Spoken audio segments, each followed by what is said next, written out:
जय हिंद dear students. Class tenth में मैंने पिछला वीडियो जो बनाया था उसमें मैंने आपको 19 क्वेश्चन करवा दिए थे। ठीक, तो उसी के क्रम में जो आपका पहला चैप्टर जैव प्रक्रम है, तो उसी में 19 के बाद आपका 20वां क्वेश्चन से कराएंगे आज। उम्मीद है कि पिछला वीडियो आपको अच्छी तरीके से समझ में आया होगा। देखिए, यहाँ पर हम क्वेश्चन का विकल्प भी बताएंगे और वो विकल्प सही क्यों है ये भी बताएंगे। ठीक है, तो चलिए देखते हैं क्वेश्चन नंबर 20। तो देखते हैं क्वेश्चन क्या है। पौधों में प्रकाश संश्लेषण द्वारा भोजन का निर्माण होता है। तो देखिए, पौधों में प्रकाश संश्लेषण के द्वारा भोजन का निर्माण होता है। तो देखिए, पहला विकल्प दिया गया है आपका जड़ में, दूसरा है पत्ती में, तीसरा है तने में और चौथा है फूलों में। तो देखिए, जो प्रकाश संश्लेषण के द्वारा होता है भोजन का निर्माण जो होता है वो आपका पत्ती में होता है, क्योंकि जड़ में भोजन का निर्माण नहीं होता है क्योंकि जड़ भूमि के अंदर होती है। ठीक, हाँ, जड़ में भोजन का संचय जरूर होता है, भोजन का संचय जड़ में होता है। ठीक, और जैसे कुछ तने होते हैं तो भी तने में भोजन का संचय होता है, जैसे आलू वगैरह है। कुछ फूल होते हैं, ठीक, तो फूल जो होते हैं भोजन का निर्माण नहीं करते हैं। जो पत्तियां होती हैं, पत्तियों में जो होता है प्रकाश संश्लेषण होता है और प्रकाश संश्लेषण के द्वारा भोजन का निर्माण होता है। जो पत्तियां होती हैं, जो पत्तियां होती हैं, पत्तियों में क्या होता है कि जो जो आपकी पत्तियां होती हैं, ठीक, जो आपकी पत्तियां होती हैं, पत्तियों में आप जो पत्तियां होती हैं वो वातावरण से CO2 ले लेती हैं और जल पृथ्वी से ले लेती हैं और प्रकाश की उपस्थिति में क्लोरोफिल की सहायता से, कौन सी चीज, क्लोरोफिल की सहायता से जो होती हैं ये भोजन का निर्माण करती हैं। क्या बनाती हैं? ये भोजन का निर्माण। और भोजन किस रूप में बनता है? देखिए, जो भोजन बनता है वो घुलित अवस्था में बनता है, अर्थात C6H12O6। ये मंड या स्टार्च, मंड को इंग्लिश में बोलते हैं स्टार्च, मंड या स्टार्च या ग्लूकोज के रूप में भोजन का निर्माण करती हैं। ठीक, तो भोजन का निर्माण कहाँ होता है? तो पत्तियों में भोजन का निर्माण होता है। ठीक, जल का संवहन होता है। तो देखिए, जल का संवहन किसके द्वारा होता है? पहला विकल्प जाइलम के द्वारा, दूसरा विकल्प फ्लोएम के द्वारा, तीसरा है कॉर्टेक्स द्वारा और चौथा विकल्प है मज्जा के द्वारा। तो देखिए, जो जल होता है, देखिए आपको बता दें, जल जो होता है, जल का संवहन किसके द्वारा होगा? और भोजन, भोजन को क्या कहते हैं? फूड कहते हैं। ठीक, भोजन, भोजन मतलब फूड, FOOD, फूड। तो देखिए, जल और भोजन का संवहन किसके द्वारा होगा? तो देखिए, जा से जल और जा से जाइलम, कभी कंफ्यूजन नहीं होगा। दोनों देखिए, जा से जल और जा से जाइलम। तो जल का संवहन कौन करता है? तो जाइलम संवहन ऊतक करता है, जाइलम। और देखिए, भोजन, भोजन को क्या कहते हैं? फूड। तो फा से फूड और फा से फ्लोएम, फा से फूड और फा से फ्लोएम। तो जल का संवहन कौन करेगा? जाइलम। और भोजन का संवहन कौन करता है? फ्लोएम। तो फा से फूड, फा से फ्लोएम। तो इसमें कंफ्यूजन वाला कोई है नहीं, आपको आसानी से ये याद रह जाएगा। तो जो जल का संवहन होता है वो किसके द्वारा होता है? तो अभी आपको बताया हमने, जा से जल और जा से जाइलम। तो आपका विकल्प ए इसमें सही हो जाता है। अगला, वाष्पोत्सर्जन का महत्व है। वाष्पोत्सर्जन का महत्व है, वाष्पोत्सर्जन क्यों आवश्यक है? तो देखिए, वाष्पोत्सर्जन, वाष्पोत्सर्जन, वाष्पोत्सर्जन, वाष्पोत्सर्जन। तो देखिए, ये वाष्पोत्सर्जन होता क्या है? वाष्पोत्सर्जन का मतलब होता है वाष्प का उत्सर्जन।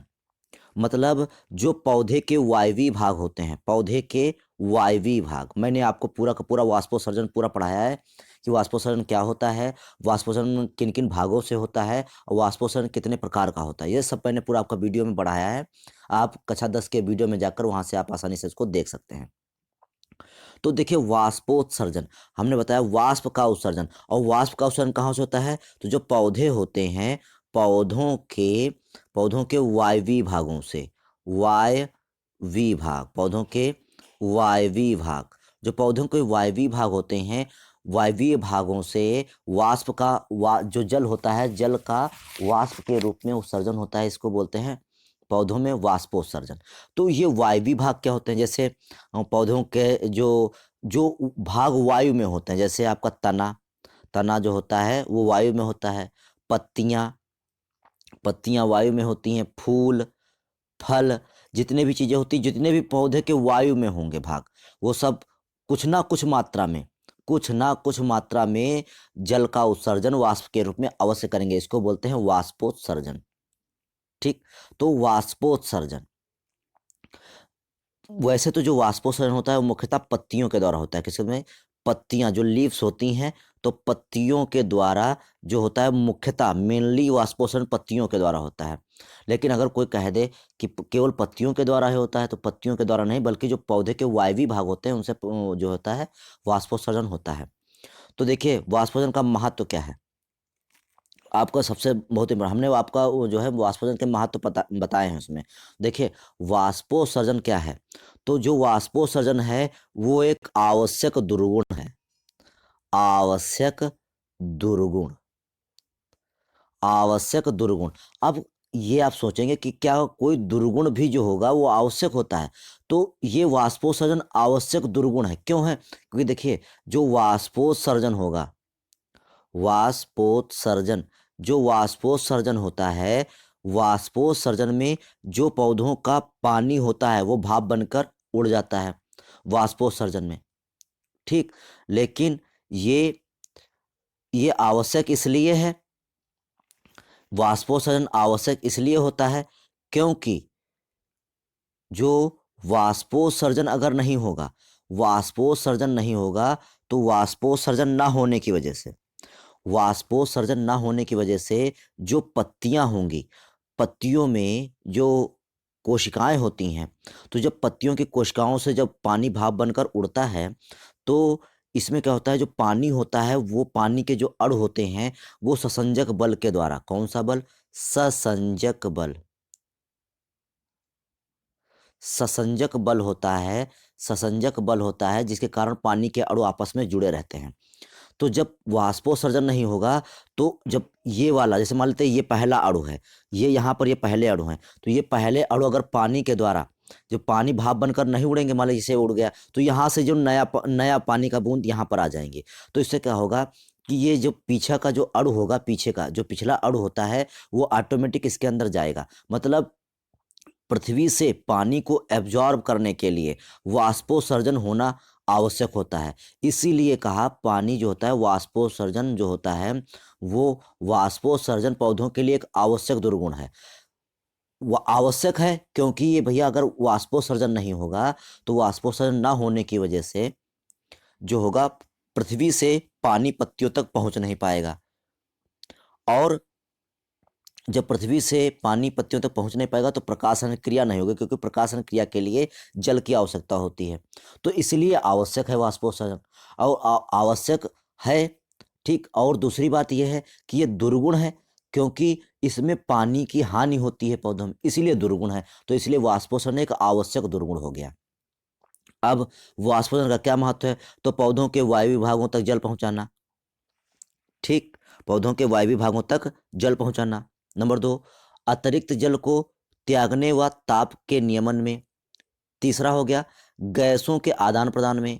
चौथा हो गया मृदा से जल के अवशोषण में। अभी बताया हम आपको कि अगर पत्तियों में जो भाप बनकर पानी उड़ेगा नहीं, तो नीचे से जो पानी है वो यहाँ पत्तियों तक जाएगा नहीं, और जब नीचे से पानी पत्तियों तक जाएगा नहीं तो प्रकाशन क्रिया वगैरह कुछ भी नहीं होंगी। तो इसलिए जो वाष्पोत्सर्जन है, तो वाष्पोत्सर्जन का काम होता है पौधों के वायवीय भागों तक जल को पहुंचाना, पौधों के वायवीय भागों तक जल को पहुंचाना, ये वाष्पोत्सर्जन का मुख्य काम है। ठीक, और वाष्पोत्सर्जन आवश्यक होता है क्योंकि पत्तियों तक पानी को पहुंचाना होता है, वायवीय भागों तक पानी को पहुंचाना होता है। दुर्गुण है क्योंकि इसमें पानी की हानि होती है। ठीक, अगला प्रश्न देखते हैं। प्रश्न नंबर 23। ठीक, तो देखते हैं प्रश्न नंबर 23 क्या कहता है आपका। कार्बन स्वांगीकरण के लिए आवश्यक है। कार्बन स्वांगीकरण के लिए आवश्यक है। देखिए, कार्बन स्वांगीकरण मतलब क्या होता है, जो कार्बन होता है वो CO2 के रूप में होता है, और CO2 होगा पौधों के पास, और पानी ये पृथ्वी से ले लेंगे और ये बनाएंगे भोजन, कार्बनिक पदार्थ C6H12O6। ठीक, ये मंड या स्टार्च या ग्लूकोज या कार्बोहाइड्रेट का निर्माण करेंगे। तो कार्बन का स्वांगीकरण कब होगा, जब प्रकाश होगा। प्रकाश चाहिए इनको, प्रकाश चाहिए, और क्लोरोफिल की उपस्थिति में। तो मेनली क्या चाहिए, प्रकाश। क्लोरोफिल है भी और प्रकाश नहीं है, तो प्रकाश ना होने की वजह से कार्बन का स्वांगीकरण नहीं हो पाएगा। तो यहाँ पर प्रकाश नंबर ए विकल्प कौन सा है आपका, बल्ब का प्रकाश। नंबर 2 एसिटिलीन, नंबर सी पानी, और नंबर 4 आपका क्लोरोफिल। तो देखिए, प्रकाश होना चाहिए, बल्ब का प्रकाश, मतलब प्रकाश होना चाहिए। अगर कोई पूछ दे आपसे कि क्या सूर्य का प्रकाश, सूर्य के प्रकाश में ही जो है प्रकाश संश्लेषण होगा, प्रकाश संश्लेषण, तो देखिए आपको बता दें, जो सूर्य का प्रकाश होता है उसमें पौधों के द्वारा जो है प्रकाश संश्लेषण किया जाएगा। ठीक, पौधों में प्रकाश संश्लेषण किया जाएगा।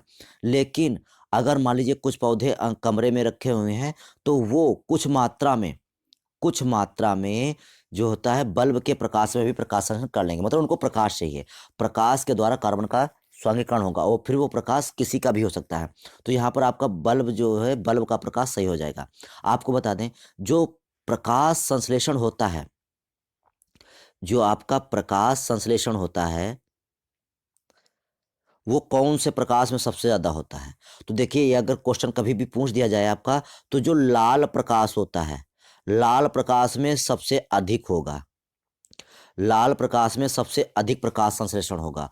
और बैंगनी रंग, जो बैंगनी रंग का होगा, जो बैंगनी रंग का होगा उसमें सबसे कम होगा, बैंगनी रंग में सबसे कम होगा। ठीक, बैंगनी रंग में सबसे कम होगा प्रकाश संश्लेषण। ठीक, तो प्रकाश संश्लेषण सबसे ज़्यादा किस में होता है, लाल, लाल प्रकाश में सबसे ज़्यादा होता है। अगला 24वां क्वेश्चन, प्रकाश संश्लेषण की क्रिया में पादप निम्नलिखित खाद्य बनाते हैं।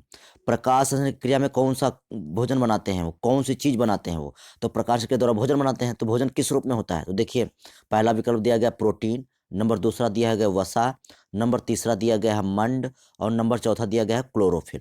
तो देखिए, अभी हमने आपको बताया कि जो प्रकाशन क्रिया होती है उसमें भोजन किस रूप में बनता है, तो भोजन हमेशा मंड के रूप में बनता है। किस रूप में बनता है, मंड के रूप में भोजन का निर्माण होता है। पौधों में भोजन किस रूप में बनता है, मंड के रूप में बनता है। और मंड को इंग्लिश में क्या बोलते हैं, स्टार्च। कहीं पर भी आपको मंड के जगह पर स्टार्च लिखा मिल जाएगा, क्या मिल जाएगा, स्टार्च। तो मंड को ही इंग्लिश में स्टार्च बोलते हैं। ठीक है, अगला देखते हैं, क्वेश्चन नंबर 25 क्या कहता है आपका। ये क्वेश्चन नंबर 25 जो है आपका यूपी बोर्ड परीक्षा में 2004 में आया है। ठीक, तो देखिए क्वेश्चन नंबर 25, पादप निम्नलिखित प्रक्रम द्वारा वायु को शुद्ध करते हैं। तो देखिए, जो पौधे होते हैं, पौधे प्रकाश संश्लेषण करते हैं, और प्रकाश संश्लेषण में क्या लेते हैं, CO2 लेते हैं, और क्या लेते हैं, जल लेते हैं। जल लेने के बाद वो बनाते हैं C6H12O6, इसको बोलते हैं मंड या स्टार्च या ग्लूकोज या कार्बोहाइड्रेट। साथ में ऑक्सीजन छोड़ते हैं, क्या छोड़ते हैं, ऑक्सीजन। साथ में क्या छोड़ते हैं, ऑक्सीजन, O2 निकालते हैं। तो देखिए, आपको पता है कि वायुमंडल में जब O2 निकालते हैं, वो पौधे जब प्रकाशन क्रिया द्वारा O2 निकालते हैं, तो O2 निकालने पर क्या होता है, जो O2 होती है वो वायुमंडल को क्या कर देती है, शुद्ध कर देती है। क्या करती है, वायुमंडल को स्वच्छ कर देती है। क्या कर देती है, वायुमंडल को स्वच्छ कर देती है। तो प्रकाश संश्लेषण के द्वारा जो होता है वायुमंडल स्वच्छ हो जाता है। तो आपका 25वें क्वेश्चन में क्या क्या विकल्प दिए गए हैं, वाष्पोत्सर्जन द्वारा, मतलब पादप निम्नलिखित प्रक्रम द्वारा वायु को शुद्ध करते हैं। तो पहला विकल्प है वाष्पोत्सर्जन द्वारा, नंबर दूसरा है प्रकाश संश्लेषण द्वारा, तीसरा है श्वसन द्वारा, और चौथा है प्रजनन द्वारा। तो अभी हमने आपको बताया प्रकाश संश्लेषण क्रिया में ऑक्सीजन मुक्त होती है, ऑक्सीजन मुक्त होने की वजह से जो होता है वायुमंडल आपका शुद्ध हो जाता है। तो ये क्वेश्चन आपका पूछा गया उत्तर प्रदेश यूपी बोर्ड परीक्षा में 2014 में आया है। ठीक, अगला प्रश्न 26वां क्वेश्चन। 26वां क्वेश्चन में क्या आता है, पौधों व वायुमंडल के बीच गैसों का आदान प्रदान होता है। तो पौधों व वायुमंडल के बीच गैसों का आदान प्रदान होता है किसके द्वारा? नंबर ए रंध्रों के द्वारा, नंबर बी श्वसन द्वारा, नंबर सी वाष्पोत्सर्जन द्वारा और नंबर डी जाइलम द्वारा। ठीक, तो देखिए अभी जो पत्तियां होती हैं, पत्तियों में छोटे छोटे छिद्र पाए जाते हैं। पत्तियों में क्या पाए जाते हैं? छोटे छोटे छिद्र पाए जाते हैं। इन छिद्रों को क्या कहते हैं? स्टोमेटा। और मैंने आपको पूरा का पूरा पढ़ाया है, ये स्टोमेटा मैंने पूरा वीडियो में पढ़ाया है आपको। स्टोमेटा क्या होता है, इसकी संरचना कैसी होती है, कैसे वर्क करता है, सब बताया है। ठीक, तो जो स्टोमेटा होते हैं, स्टोमेटा को हिंदी में हम लोग रंध्र बोलते हैं। क्या बोलते हैं? रंध्र बोला जाता है। तो पत्तियों की जो सतह होती है, जो सरफेस होती है, तो ऊपरी सतह पर कुछ पत्तियों में होता है, ऊपरी सतह पर भी होते हैं, निचली सतह पर होते हैं। कुछ पत्तियों में क्या होता है, निचली सतह पर भी, निचली सतह पर स्टोमेटा पाए जाते हैं। तो जो स्टोमेटा या रंध्र होते हैं, तो इनका काम क्या होता है? इनका ये काम होता है कि जो वायुमंडल है, वायुमंडल से जो कार्बन डाइऑक्साइड को ग्रहण करना और ऑक्सीजन को छोड़ना। ठीक, तो पौधे जो होते हैं वायुमंडल से गैसों का आदान प्रदान करते हैं किसके द्वारा? रंध्रों के द्वारा। ठीक है, तो जो रंध्र होते हैं, उन रंध्रों के द्वारा पौधे जो होते हैं गैसों का आदान प्रदान करते हैं। ठीक, अगला अगला प्रश्न है आपका 27वां क्वेश्चन। 27वां क्वेश्चन है। ठीक, तो देखिए 27वां क्वेश्चन है, मनुष्य में दूध के दांतों की संख्या, मनुष्य में दूध के दांतों की संख्या। तो जो मनुष्य में जो दूध के दांतों की संख्या होती है वो कितनी होती है? तो देखिए जो दूध के दांत होते हैं, दूध के दांतों को क्षीर दांत भी बोला जाता है। क्षीर माने दूध होता है ना, तो क्षीर माने क्या होता है? दूध होता है। तो देखिए इनको दूध या क्षीर दंत भी बोला जाता है। ठीक, तो क्षीर दंतों की संख्या या दूध के दांतों की संख्या कितनी होती है? तो देखिए क्षीर दंतों या दूध के दांत का जो सूत्र होता है, दूध के दंतों का जो सूत्र होता है, इंसाइजर। ठीक, आपने पढ़ा होगा आईसी, आईसी कहने कहते हैं जब लोग कुछ याद करते बोले आईसी आईसी। पीएम, पीएम मतलब prime minister, PM, M, M कौन? मोदी जी। ठीक, तो आईसी पीएम एम, तो आईसी पीएम एम। तो देखिए इंसाइजर, तो इंसाइजर कितना होता है? तो इंसाइजर आपको बता दें कोड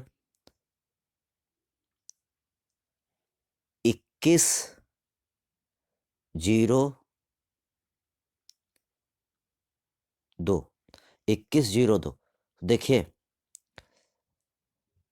इसके नीचे भी जो ये ऊपरे, इसका जो दंत सूत्र होता है, ऊपरी अर्ध जबड़े के दांत, जो ऊपरी अर्ध जबड़ा होता है, ऊपरी अर्ध जबड़े के दांत और बचे बटे निचले अर्ध जबड़े के दांत, तो ये होता है इसका सूत्र, दंत सूत्र।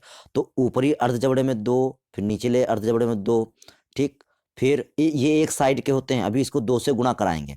ठीक, पीएम मतलब क्या होता है? 0, और मोलर कितने होते हैं? 2, और इंटू 2 होता है, यहाँ पर इंटू कितना होता है? 2। तो देखिए 2 और 1 3, इंसाइजर कितने? 2, काइनाइन कितना? 1, प्रीमोलर 0, मोलर 2। ठीक, तो 2 और 1 3, 3 2 5, 5 दूनी 10। ठीक, तो ऊपरी अर्ध जबड़े में कितने दांत हो गए? ऊपरी अर्ध जबड़े में हो गए 10। ठीक, और निचले अर्ध जबड़े में कितना हो गए? 10। तो टोटल दांत कितने हो गए हमारे? 20। तो जो दंत सूत्र होता है वो आईसीपीएमएम मतलब 2102 कितना होता है? 2102। तो इंसाइजर ऊपर 2, ठीक, नीचे भी 2। ये आधे जबड़े की बात कर रहे हैं।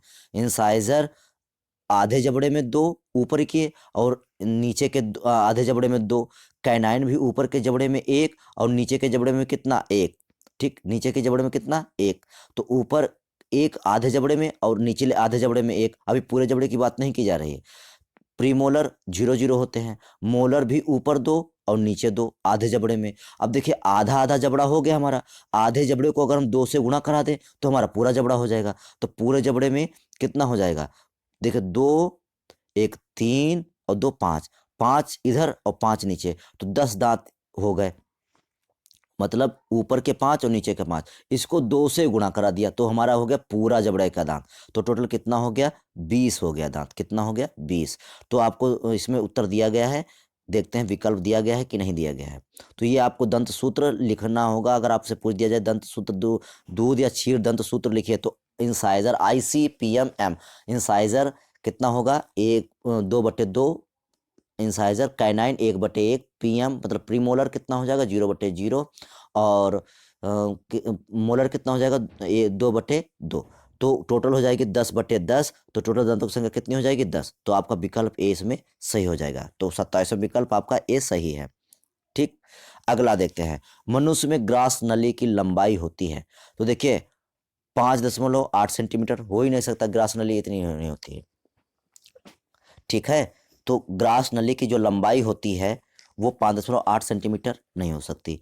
ये क्वेश्चन आपका पूछा गया है 2018 में, क्वेश्चन आया है आपका यूपी बोर्ड परीक्षा में 2018 में आया है। ठीक, मनुष्य में ग्रास नली की लंबाई, तो पहला विकल्प दिया गया है 5.8 सेंटीमीटर, दूसरा दिया गया है 25 से 30 सेंटीमीटर, और तीसरा विकल्प दिया गया है 1.5 मीटर, और डी दिया गया है 15 फीट।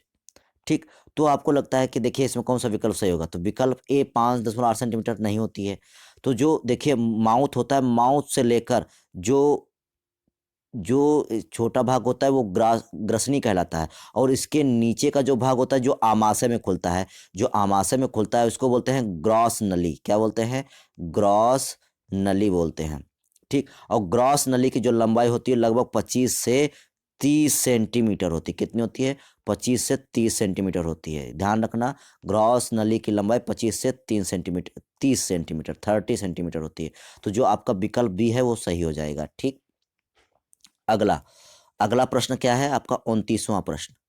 29वां प्रश्न क्या कहता है आपका, मनुष्य के प्रत्येक जबड़े में चौवर्णक दांतों की संख्या।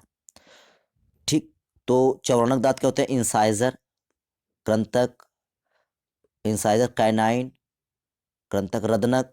ठीक, प्रीमोलर, अग्रचर्वणक, मोलर चर्वणक। ठीक, तो यहाँ पर क्या पूछ रहा है आपका, चर्वणक दांतों की संख्या।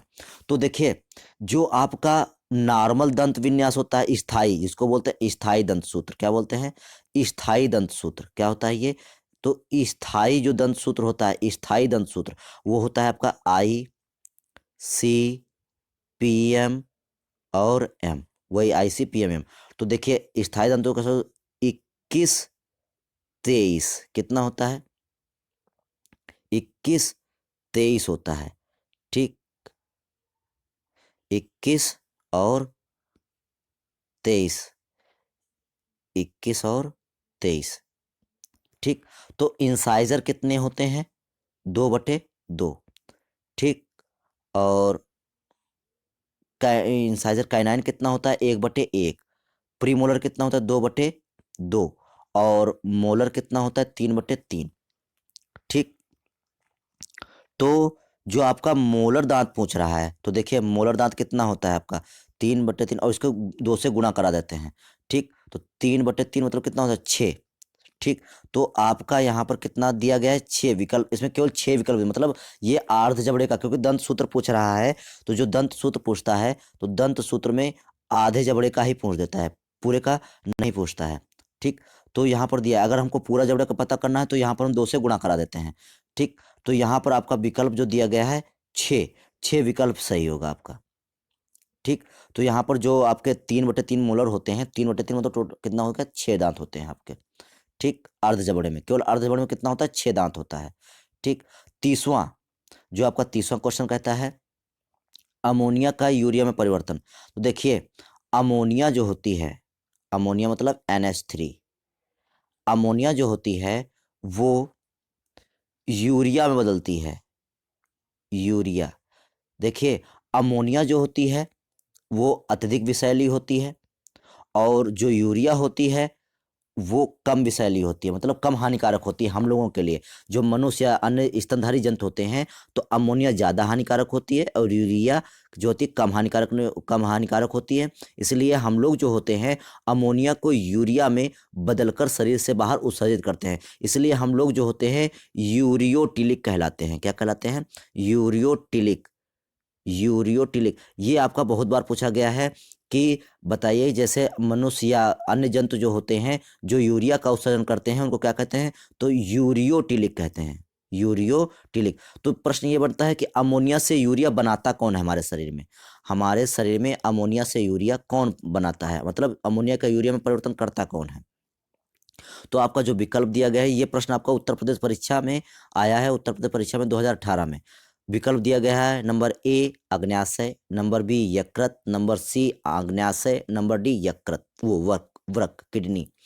ठीक, तो देखिए यूरिया का उत्सर्जन तो वृक्क किडनी करते हैं, ठीक, लेकिन यूरिया का निर्माण करता कौन है? तो देखिए यूरिया बनाता कौन है? तो यूरिया जो बनाता है वो आपका यकृत बनाता है, जो लीवर होता है।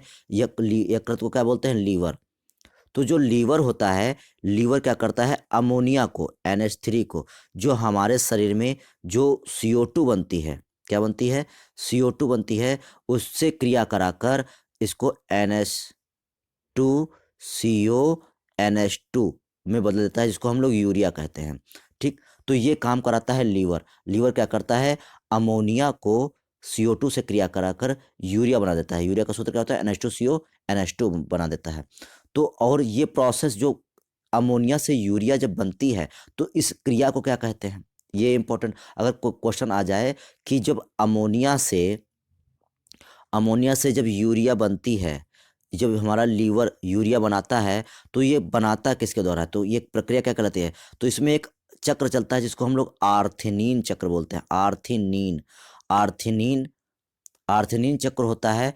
इस आर्थिनीन चक्र के द्वारा जो होता है अमोनिया से यूरिया का निर्माण हमारा जो लीवर होता है वो कराता है। ठीक, लीवर मतलब यकृत। तो आपका विकल्प कौन सही हो जाएगा इसमें? आपका विकल्प बी सही हो जाएगा। ठीक, अगला प्रश्न, क्वेश्चन नंबर जो है आपका 31वां। फ्लोएम द्वारा भोजन का स्थानांतरण होता है। तो जो फ्लोएम होता है, फ्लोएम भोजन का स्थानांतरण करता है। ये आपका जो प्रश्न है 2014 में पूछा गया, उत्तर प्रदेश परीक्षा 2014 में पूछा गया है। ठीक, तो ये क्वेश्चन आए हैं आपके कंपटीशन वो उसमें यूपी बोर्ड परीक्षा में आए हैं, तो इसको ध्यान से पढ़ना है। फ्लोएम द्वारा भोजन का स्थानांतरण कौन करता है? देखिए स्थानांतरण होता है, फ्लोएम द्वारा भोजन का स्थानांतरण होता है। तो पहला विकल्प दिया गया आपका सुक्रोज के रूप में, दूसरा दिया गया प्रोटीन के रूप में, तीसरा दिया गया हार्मोन के रूप में, और चौथा दिया गया है वसा के रूप में। तो जो फ्लोएम द्वारा भोजन का स्थानांतरण होता है वो किसके द्वारा होता है? तो वो होता है आपका जो सुक्रोज होता है, सुक्रोज के रूप में। देखिए जो पौधे होते हैं, जो पौधे जब भोजन बनाते हैं, तो ये भोजन जो बनाते हैं वो घुलित घुलित होता है, वो तो घुलित अवस्था में होता है। घुलित अवस्था में मतलब घुला, जैसे हम लोग भोजन करते हैं तो सामान्य भाषा में ठोस होता है, ठीक, रोटी ठोस बनती है एकदम। लेकिन जो पौधे भोजन बनाते हैं तो वो घुलित अवस्था में होता है और सुक्रोज के रूप में, शर्करा के रूप में होता है। सुक्रोज में क्या होता है? शर्करा। तो भोजन जो होता है वो शर्करा के रूप में होता है। काहे के रूप में होता है? शर्करा के रूप में होता है, और घुलित अवस्था में होता है। कैसा होता है? घुलित अवस्था में, सॉलिड अवस्था में रहता है, घुलित अवस्था, लिक्विड अवस्था में होता है। ठीक, तो इसमें विकल्प आपका ए सही हो जाएगा। अब आपका आता है क्वेश्चन नंबर 32। मूल रोमों द्वारा खनिजों का अवशोषण होता है। मूल रोमों द्वारा खनिजों का अवशोषण होता है। देखिए जो जड़ होती है, रूट, जो रूट होती है, उस रूट में जो रूट होती है, जो जड़ होती है, पौधों की जो जड़ होती हैं, और उस जड़ में जो एपिब्लेमा होती है वहाँ पर मूल रोम होते हैं। ठीक, और उस मूल रोम के द्वारा ये आपके मूल रोम कहलाते हैं। क्या कहलाते हैं? मूल रोम। मूल रोम इंग्लिश में क्या कहते हैं? मूल को क्या कहते हैं? रूट, और रोम को कहते हैं हेयर्स। तो इसको इंग्लिश में बोलते हैं रूट हेयर्स। ठीक, तो रूट हेयर्स होते हैं, और ये मिट्टी के जो कण होते हैं, मिट्टी के कणों के बीच में जो आपके तत्व पाए जाते हैं, जैसे, और ये तत्व जो होते हैं आपके आयन के रूप में पाए जाते हैं, जैसे पोटेशियम आयन हो गया, मैग्नीशियम आयन हो गया। तो ये जो भी तत्व पाए जाते हैं वो आयन के रूप में होते हैं, और इनका जो अवशोषण होता है वो भी मूल रोमों के द्वारा आयनों के रूप में ही होता है। ठीक है, मूल रोमों के द्वारा आयनों के रूप में ही होता है। तो यहाँ पर जो मिट्टी होती है, मिट्टी में जो तत्व पाए जाते हैं वो आयन के रूप में होते हैं, और आयन जो होते हैं आयन के रूप में ही खनिजों का अवशोषण किया जाता है। तो मूल रोमों द्वारा खनिजों का अवशोषण होता है अणुओं के रूप में, आयनों के रूप में, यौगिकों के रूप में, और गैसीय रूप में। तो इसमें से आपका जो विकल्प सही होगा वो आपका बी विकल्प सही हो जाएगा, आयनों के रूप में। ठीक, तो आयनों के रूप में आपका विकल्प ये बी सही होता है। अगला क्वेश्चन नंबर 33। जाइलम वाहिनियां बनी होती हैं। जाइलम वाहिनियां बनी होती हैं। पहला विकल्प जीवित कोशिकाओं की, नंबर दूसरा निर्जीव कोशिकाओं की, तीसरा मृत कोशिकाओं की, और चौथा प्रोटीन की। ठीक, देखिए जो जाइलम होता है, जो जाइलम होता है, ये आप 9th में पढ़े होंगे। जाइलम में 4 प्रकार की कोशिकाएँ होती हैं। वाहिकाएँ, वाहिकाएँ, वाहिनिकाएँ, वाहिनिकाएँ होती हैं, ठीक? वाहिकाएँ, वाहिनिकाएँ, जाइलम मृदुतक, जाइलम मृदुतक और जाइलम तंतु, जाइलम जाइलम तंतु, ठीक? तो देखिए, वाहिकाएँ भी आपकी जो होती हैं मृत होती हैं, वाहिनिकाएँ भी आपकी वेसल्स, देखिए इंग्लिश में वो वेसल्स, ट्रैकिड्स और जाइलम पैरेन्काइमा, जाइलम फाइबर्स। तो जो आपकी वाहिकाएँ होती हैं वो भी मृत होती हैं, वाहिनिकाएँ होती हैं वो भी मृत होती हैं। जाइलम मृदुतक जो होता है आपका जीवित होता है। तो जाइलम मृदुतक आपका जीवित होता है और जाइलम तंतु जो होते हैं ये भी मृत होते हैं। तो ये जाइलम जो होता है 4 प्रकार की कोशिकाओं से मिलकर बना होता है और मैंने इसको जो 9th है, 9th में जाइलम ऊतक पूरा पढ़ाया है कि कौन-कौन से ऊतक होते हैं, उनकी संरचना कैसी है, तो आप जाकर उसको वहाँ पर भी देख सकते हैं। कक्षा 9th के जो दूसरा चैप्टर है उसमें आप जाकर देख सकते हैं, ठीक? तो जाइलम में सभी कोशिकाएँ मृत होती हैं, केवल एक ही कोशिका होती है ऐसी जो जीवित होती है, जिसको बोलते हैं जाइलम मृदुतक, जाइलम मृदुतक। इसको इंग्लिश में बोलते हैं जाइलम पैरेन्काइमा। जाइलम मृदुतक जो होता है नॉर्मल मृदुतक पैरेन्काइमा ही होता है बस, लेकिन जाइलम में पाए जाने के कारण इसको जाइलम मृदुतक बोलते हैं, ठीक? तो जाइलम मृदुतक ही जो आपका केवल जीवित होते हैं, बाकी सभी कोशिकाएँ कैसी होती हैं आपकी मृत होती हैं। क्यों? क्योंकि इसमें जो कोशिकाएँ होती हैं उसमें जीवद्रव्य समाप्त हो जाता है, तो जीवद्रव्य नहीं होता है जिस कारण से ये इनको मृत कहते हैं, ठीक? तो आपका जो विकल्प सही होता है वो जाइलम वाहिनियाँ बनी होती हैं, तो आपका विकल्प सही होता है नंबर सी, मृत कोशिकाओं की, ठीक है? इसमें विकल्प आपका बी भी सही हो सकता है, निर्जीव कोशिकाओं की, ठीक? तो जो आपका इसमें विकल्प बताया गया सी, तो वो विकल्प मृत कोशिकाएँ, ठीक? जो मृत कोशिकाएँ होती हैं, तो जाइलम जो होता है वो मृत कोशिकाओं का बना होता है, अर्थात उसमें जीवद्रव्य नहीं होता है। जीवद्रव्य ना होने के कारण से वो मृत होती हैं, अर्थात निर्जीव होती हैं। तो आपका इसमें विकल्प बी भी सही है और सी भी सही है, ठीक है?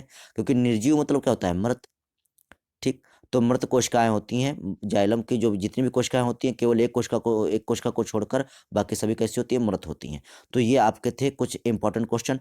बाकी जो क्वेश्चन आपके बचे हुए हैं, कुछ और इम्पोर्टेंट क्वेश्चन जो यूपी बोर्ड परीक्षा में आए हुए हैं, वो हम आपको नेक्स्ट वीडियो में कराएँगे। तो आज के लिए केवल इतना ही।